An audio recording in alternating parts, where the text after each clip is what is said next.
Salam sejahtera saudara-saudari kekasih di dalam Tuhan Yesus Kristus. Berjumpa lagi dengan saya di Makanan Rohani Sehat Channel ya. Kita mau menilik Asbury Revival 2023. Ya, lawatan Tuhan yang terjadi ya di sebuah universitas di Kentucky, Amerika Serikat. Seperti yang kita lihat di cuplikan video ini.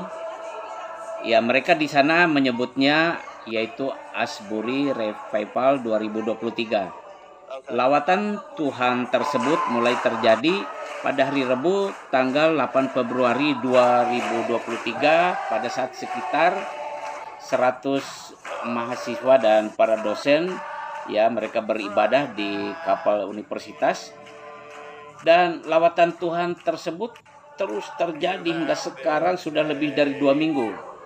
Dan warga sekitar pun ikut berdatangan ketika ruangan kapal tidak cukup, mereka di lapangan-lapangan ya, mereka menikmati dan menyaksikan lawatan atau kunjungan Tuhan tersebut sehingga terjadi sebuah revival ya. Dan meskipun menurut laporan dari Universitas Asbury bahwa lawatan Tuhan tersebut bukanlah hal yang pertama atau yang baru terjadi, tetapi sebenarnya sudah berulang-ulang kali terjadi di sana. Nah, apa itu lawatan ya? Ya, lawatan adalah kunjungan ya. Jadi lawatan Tuhan adalah kunjungan Tuhan tersebut ya, dan membuat timbulnya suatu gairah atau semangat dalam hati setiap orang yang mengalaminya, dan muncul suatu kesadaran pada diri setiap orang ya, pada setiap orang yang datang ke tempat tersebut ya, bahwa mereka ternyata membutuhkan Tuhan ya. Ada perasaan, ada pikiran seperti itu ya, karena ada kebangunan, ada kebangkitan iman, kebangkitan roh ya, suatu rasa yang mendalam untuk mengasihi Tuhan, bahkan menyadari akan dosa dan kejahatan yang pernah dilakukan, sehingga menimbulkan rasa penyesalan yang amat dalam. Oleh sebab itu mereka berdoa, berlutut, tersungkur, menangis ya.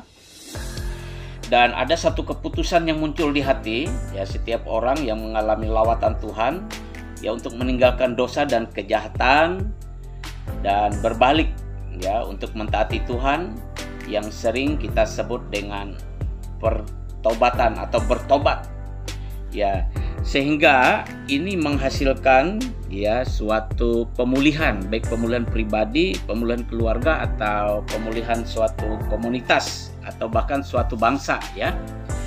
Lawatan Tuhan yang memunculkan revival ini ya adalah kehendak dan inisiatif Tuhan, dan bisa disertai rupa-rupa manifestasi ya dari kuasa dan karunia-karunia Roh Kudus. Itu bisa muncul ya, dan itu terjadi berbagai mukjizat ya. Sebab apa? Sebab Tuhan Yesus mencurahkan Roh Kudus-Nya kepada setiap jiwa-jiwa atau orang-orang yang merindukan dan mencari lawatan dan jamahan Tuhan, bahkan sudah lama berdoa untuk ini. Jadi tujuan Tuhan dalam revival adalah untuk ya menyemangati ya, menghibur, menguatkan ya, memulihkan umatnya, serta menyatakan keberadaan Tuhan itu sendiri, bahwa Ia ada, Ia hidup, Ia nyata ya, dan Dia menyatakan kuasa dan kemuliaannya, dan juga untuk menggenapi salah satu firman-Nya, yaitu firman Tuhan Yesus di dalam Matius 11 ayat 28 yang berkata, "Marilah kepadaku semua yang letih lesu dan berbeban berat, aku akan memberikan kelegaan kepadamu." Dan bahkan itu akan menggenapi nantinya, yaitu nubuat dari seorang nabi yang bernama Nabi Yoel. Pada waktunya nanti Tuhan akan mencurahkan Roh Kudus-Nya kepada semua orang. Tentu kita di sini juga ya, di Indonesia kita merindukan itu sampai ke daerah-daerah tempat di mana kita berada. Ya, sampai berjumpa kembali mengenai lawatan atau revival ini. Tuhan Yesus memberkati, dan jangan lupa beri subscribe ya, supaya kita dapat belajar bersama. Dan doa saya semua penonton dan para subscriber diberkati Tuhan semuanya. Shalom, Tuhan Yesus memberkati.